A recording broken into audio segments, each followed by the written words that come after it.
L'Exode, chapitre 4. Moïse répondit et dit, Voici, ils ne me croiront point, et ils n'écouteront point ma voix. Mais ils diront, l'Éternel ne t'est point apparu.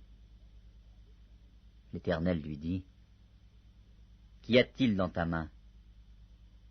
Il répondit, Une verge. L'Éternel dit, Jette-la par terre. Il la jeta par terre, et elle devint un serpent. Moïse fuyait devant lui. L'Éternel dit à Moïse, Étends ta main, et saisis-le par la queue. Il étendit la main, et le saisit, et le serpent redevint une verge dans sa main.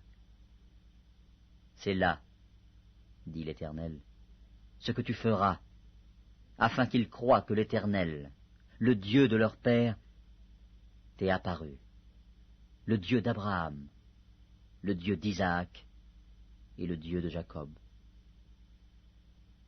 L'Éternel lui dit encore, Mets ta main dans ton sein. Il mit sa main dans son sein, puis il la retira, et voici sa main était couverte de lèpre, blanche comme la neige. L'Éternel Dieu dit, Remets ta main dans ton sein.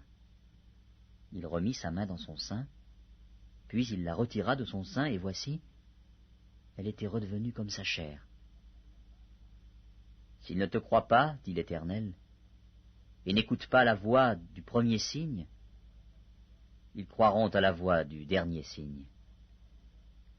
S'ils ne croient pas même à ces 2 signes, et n'écoutent pas ta voix, tu prendras de l'eau du fleuve, tu la répandras sur la terre, et l'eau que tu auras prise du fleuve deviendra du sang sur la terre. Moïse dit à l'Éternel, Ah, Seigneur, je ne suis pas un homme qui ait la parole facile, et ce n'est ni d'hier, ni d'avant-hier, ni même depuis que tu parles à ton serviteur, car j'ai la bouche et la langue embarrassées. L'Éternel lui dit, Qui a fait la bouche de l'homme? Et qui rend muet ou sourd, voyant ou aveugle? N'est-ce pas moi, l'Éternel? Va donc, je serai avec ta bouche, et je t'enseignerai ce que tu auras à dire. Moïse dit, Ah, Seigneur, envoie qui tu voudras envoyer. Alors la colère de l'Éternel s'enflamma contre Moïse, et il dit, N'y a-t-il pas ton frère Aaron, le Lévite? Je sais qu'il parlera facilement. Le voici lui-même qui vient au-devant de toi. Et quand il te verra, il se réjouira dans son cœur. Tu lui parleras, et tu mettras les paroles dans sa bouche. Et moi je serai avec ta bouche et avec sa bouche. Et je vous enseignerai ce que vous aurez à faire.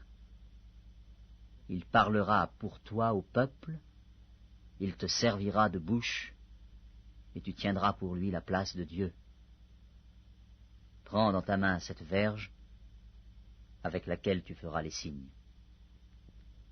Moïse s'en alla, et, de retour auprès de Jéthro, son beau-père, il lui dit, Laisse-moi, je te prie, aller rejoindre mes frères qui sont en Égypte, afin que je voie s'ils sont encore vivants. Jéthro dit à Moïse, Va en paix. L'Éternel dit à Moïse, en Madian, Va, retourne en Égypte, car tous ceux qui en voulaient à ta vie sont morts. Moïse prit sa femme et ses fils, les fit monter sur des ânes, et il retourna dans le pays d'Égypte. Il prit dans sa main la verge de Dieu.